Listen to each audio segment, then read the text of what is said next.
Good morning and welcome to Kramer's Corner with daily technical update. It is Thursday, the 22nd of January. This video is for educational purpose only. There's no recommendation or advice whatsoever intended. Let me point out one thing. I'm out on YouTube and I'm out on Substack. And Substack I published the first. So if you want to have it the first and be notified, and also with a small video clip and other stuff, and there will be more exclusive Substack videos, teaching, educational stuff on Substacks in the near future. It's called Kramer's Corner. Find me on Substack. So that's where it's being published at the first, and there will be more material there than the other places. All right, let's move on to the overall market, and of course it was the nat gas area that was nat gas sector that was pushing higher the most yesterday, and also the day before. We can see the nat gas ETF here, a massive bounce, and we'll look at the nat gas a little bit later. But also regional banks were doing really well. We will see that on the Russell 2000. The uranium also quite okay, and of course the oil sector, oil and gas service, are also pushing higher yesterday, and really strong move indeed, especially because of the nat gas really strong move here lately. Looking at the semiconductor industry, 3.5% higher, all-time highs there, but it was only partially driven by Nvidia that bounced a little bit, but still in this sideways range trading behavior here, and it's what I would call a neutral position. Can't really make up its mind. It is below the cloud, it is below 55 and the 100 moving average, but it is above key supports that it's tucked in. It has this top and reversal pattern there on the weekly, so it is kind of in a limbo at the moment, and it is actually in a negative sentiment. So it is other stocks, smaller stocks like Intel, that is really pushing higher. Yesterday again, it is companies like AMD, also a strong move yesterday, and the Micron technology. So there's a shift into the minor, they're not small, but the minor stocks compared to the big one, Nvidia. Looking at the overall market, the Nasdaq 100 bounced yesterday after Trump withdrew the tariff threats. We don't know if they will come back, but anyway, it's the Nasdaq 100 bounced from the 100 moving average and just below the cloud there. RSI is in a negative sentiment slightly, so I would say we are in a neutral. We tested the upper rising trend line there, and just below the falling trend line, so a little bit in a limbo. Also we say here on the Nasdaq pre-market, we are bouncing a little bit further. Now we are back above the 55 moving average, but it needs to take out the peaks there to really establish a bullish trend. S&P 500, that was still above the cloud, bounced from the 40 threshold on the strength indicator RSI, which is a fairly strong signal. It was below the minor support. The key support was down here, 6,750 is still there. That is the key one. Let's see if it can bounce further here and close this gap and move back up here to re-establish bullish trend, and that will be key. Or will this wedge-like pattern play out? I mean, it has played out, but it would mean that S&P should slide lower. But for now, it was a strong bounce indeed. Pre-market also continue a little bit, about 0.25%, but we are into the earnings season, so we could expect a lot of volatility in some of the big names maybe. What is really dragging at the overall market lower, and let me just point to that, Microsoft. Microsoft is performing poorly. And despite the fact that all markets jumped back yesterday, Microsoft was lower by 2%. This double top pattern here, it seems that destined to move to 430, 425, which is the target area for the double top pattern that I mentioned in my Max 7 special update last week. Dow Jones also bounced back above the minor support, minus resistance it was now. So still in a bullish trend, hasn't really reversed it. It needs to take out 48,000 and it hasn't done that. And here we can see what's going on. Russell 2000 small cap index is actually pushing higher to new all-time high yesterday. A lot of small caps, smaller regional banks, also metals and an energy company in that one that has pushed it higher. And it seems to be pushing higher, strong bullish trend. So it's also primarily on the domestics area that these companies are focused, a lot of them at least. In Asia, Hang Seng basically unchanged despite the fact that it opened a little bit higher. So still in this neutral here, needs to take out the peak here from last week or the 264. A key strong support. We have the 55-100 moving average coming up, giving some support there. Nikkei still in a bullish trend, as we can see. Above this rising trend line there, I think it will take out the peak here and push higher in the coming weeks. It bounced from the 38.2 retracement also. I think we will see higher levels above 56,000 in the coming weeks. European markets, well, it got beaten here the past week or so. EUROStoxx50 bounced from key support here at 5,800. In the aftermarket yesterday, the news were already out when it was still trading in the aftermarket or the CFD slash the future. So it's bounced here, as you can see, very strong bounce. So I expect we will see a fairly modest opening to begin with. We will of course see some of the shares jumping, no question about that. But let's see how they'll fare next to a couple of days. However, I think we will see new all-time highs on the EUROStoxx50 after it settled a little bit, and I think we'll see it pushing higher. There's no divergence on the positive sentiment on the RSI, and we can try to guesstimate where it could push to next if it takes it out. We see it jump to 61.8 retracement there yesterday on the EU50. I think we'll see higher levels on EuroStoxx in the coming weeks. DAX also dipped below the key support 24,440, but in the aftermarket we can see it also bounced from this support area here and could be turning around in the coming days and weeks. Also, I think we will see that. And I think we'll see new highs on the DAX in the coming weeks. But let's see if it takes out the lows from yesterday, and if there are new shenanigans going on, well, then we could see it setting back again. So be cautious, but it seems like we are bouncing. Euro dollar still in this triangle-like pattern. Yesterday it was sliding further back a little bit, still above the 100 and the 55 moving average, still above the cloud area. Negative sentiment though got rejected their 60 threshold, so let's see. I will be cautious. I want to see a breakout of this triangle-like pattern to begin with, which way it will go. I think it will be to the upside, and if it takes out the peak there from the 20th of January, then I think we'll see a push towards 119 and 120, but it's not there yet, and I want confirmation.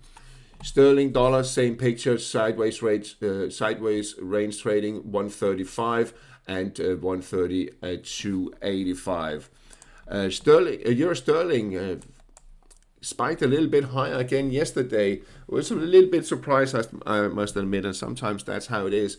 55 moving average though knocked it back down, and we're still below this falling trend line here. Still negative sentiment. I think it will resume bearish eventually. However, if it takes out the peak from yesterday at 87.45.50, then we could see a push up to around 88.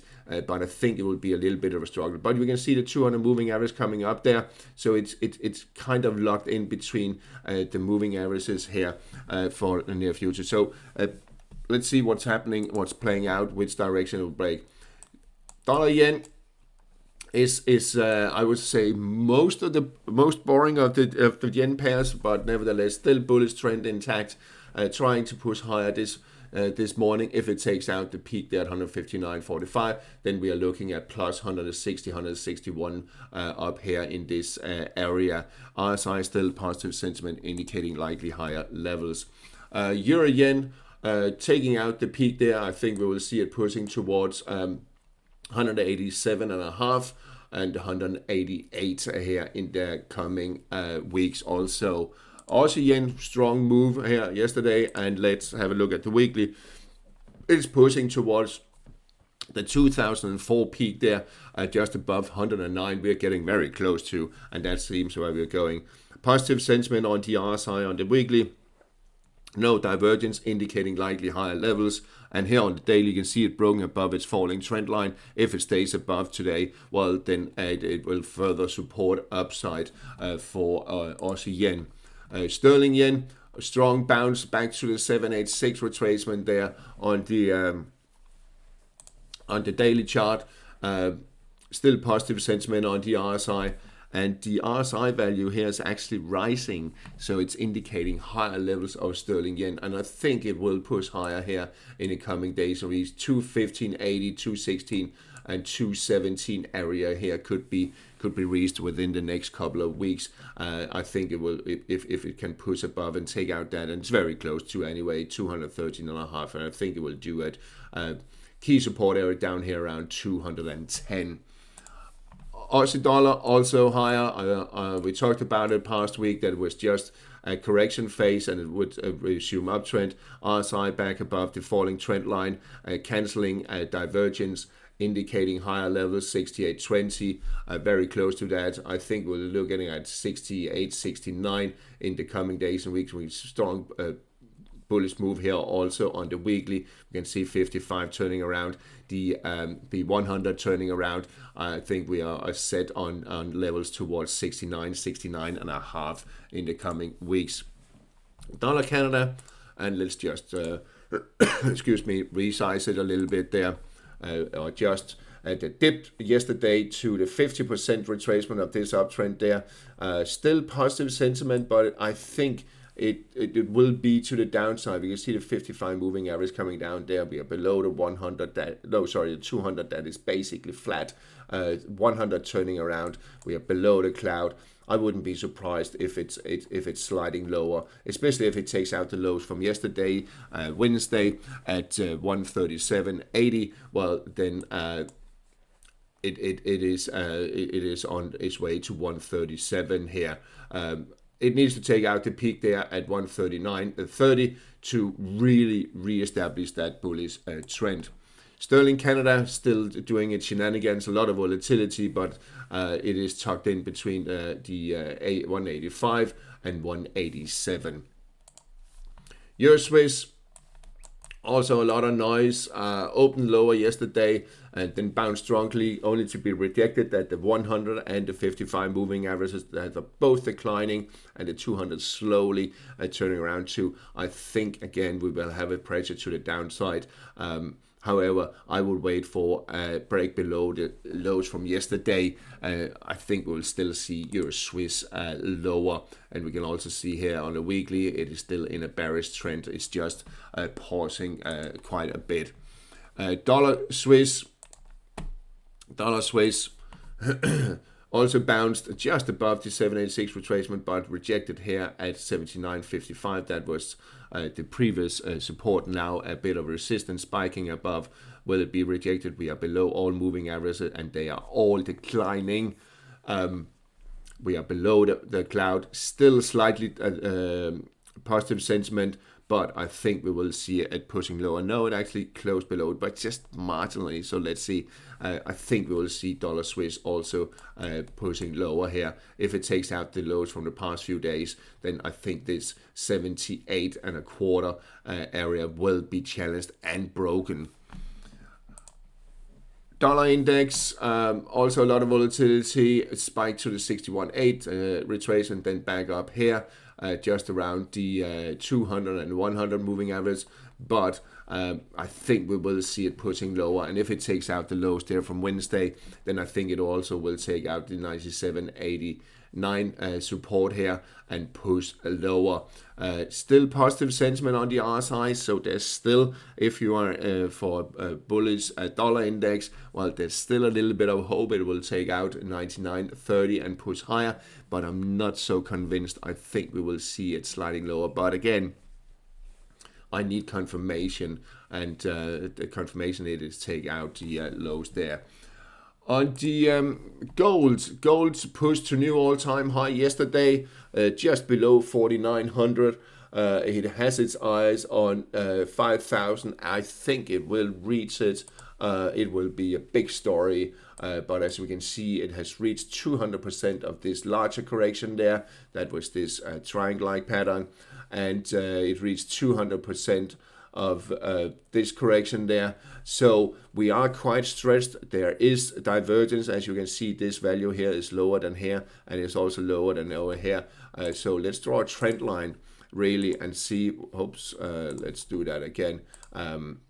Let's draw a trend line from this peak to this peak, and you can see it's just below it. But if it breaks above it, then it could indicate higher levels, and especially if taking out the peak from yesterday, then I think we'll be looking at 5,000. But be careful going long. It's really hard to have a stop when you have these strong bullish moves here.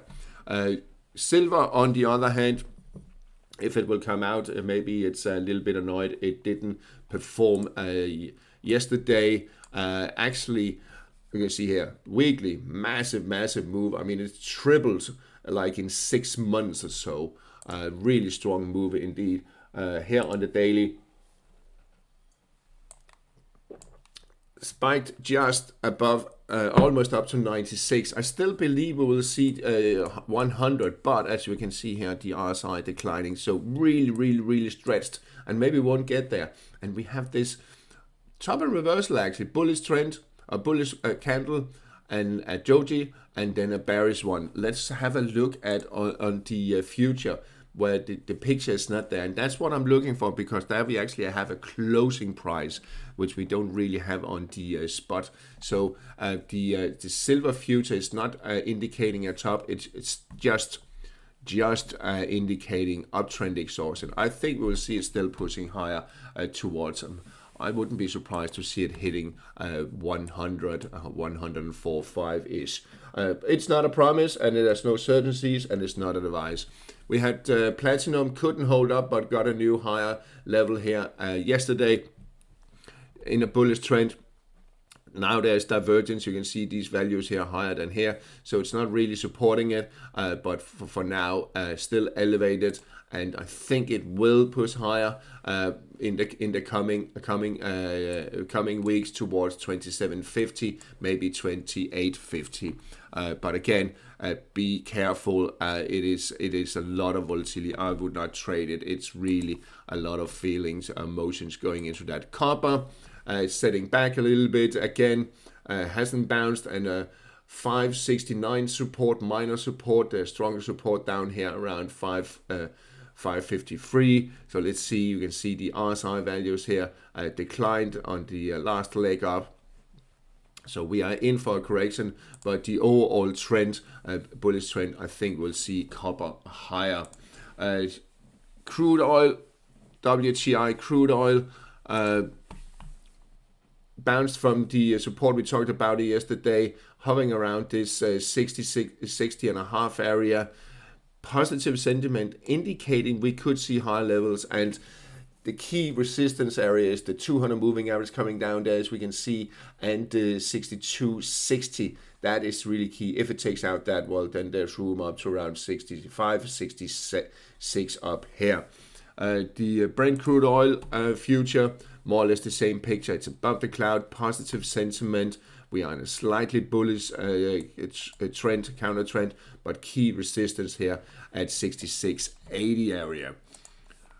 Nat gas, we have the European nat gas that opened this morning spiking higher. It's really cold in in most of Europe, all the way down to southern Italy and Spain, and up here in northern Europe also pretty cold. So really strong move. I mean, it's doubled in almost in a couple of weeks.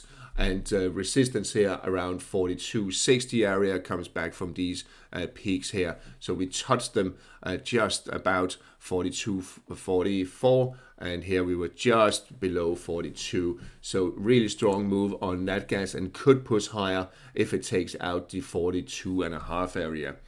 The US nat gas, also strong move, massive in a couple of days. It seems like the cold weather is continuing in Northern America and testing the 5.5 previous peak there from when was it, December, November, early December. So if it takes out that, well, then we have to look really far back. Then we're in this fast area, and we could see levels higher towards and above $6. On the yield side, the US 10-year Treasury yields is sliding back a little bit after reaching 4.30, but the cat is out of the box. We are in a bullish trend, and if it takes out the peak here from a couple of days ago at 4.30 and a bit, well, then we are looking at 4.40, and I think that's where we are headed in the coming weeks. On the European yields, again, just below 290, bullish trend slightly as long as it stays above 277, and it could challenge the 290, 292 peaks here, and if it does, I think it will push higher, but for now we should be happy that it hasn't done that. The UK sliding back after being rejected here at 450, and so the bearish trend is still intact. Japanese in a correction mode, the last little leg up there below the 38.2. I think we will see it testing the lower rising trend line there just around 218, and then I think it will bounce again. We don't have any divergence on the RSI, as you can see. It's actually rising, so I think we will have higher Japanese 10-year yields towards 2.5%. On the Bitcoin, well, Bitcoin took out the support there, but it didn't go into a full-blown bearish trend. So we are actually in a kind of a neutral sideways trade. RSI bounced off the 40 threshold. So let's see here the next few days. Unless it takes out the lows here from the past few days, well, then we could see it testing 84,400. But then I think it actually will bounce a little bit. The same with Ethereum. Looks a little bit heavy, but basically neutral for now. All right, that's all for today. It's a long one, but have a nice day and talk to you again tomorrow.